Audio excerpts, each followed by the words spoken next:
যেদিন আমার অনেক টাকা হবে সেদিন আমি একটা দ্বীপ কিনে ফেলবো, একেবারে নির্জন, মানুষশূন্য কোনো দ্বীপ। ছোট্ট হলেও সমস্যা নেই, আমি চাই just room and a island. শুধু দাঁড়ানোর একটুখানি জায়গার প্রয়োজন, সেখানে মাথার ওপরে বিস্তীর্ণ নীলাকাশ, চারিপাশে অথই জলরাশি, সমুদ্রের গর্জন, পায়ের কাছে আছড়ে পড়া ঢেউ। ছোট্ট সে দ্বীপের একখণ্ড শৈবালের ওপর হাঁটু গেড়ে বসবো। অন্ধকার নেমে এলে তারপর গগন বিদারে চিৎকার করে কাঁদবো, বিরতিহীন।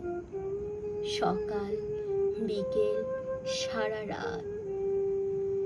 এই ব্যস্ত নাগরিক জীবনের কোলাহলে আমি কেঁদে কেঁদে হালকা হতে পারি না। সত্যি, আমার যেদিন অনেক টাকা হবে আমি পুরো একটা দ্বীপ কিনে নিব। আমার রোদন ভরা দুঃখী মুখ দেখে, আমার মাতম শুনে কেউ যেন আমাকে প্রশ্ন না করুক আমি কাঁদছি কেন। আমার হাহাকার অন্য কাউকে স্পর্শ করুক আমি তা চাই না। সেদিনের দুঃখ উদযাপনে কেউ আমার সঙ্গী হোক আমি তা চাই না।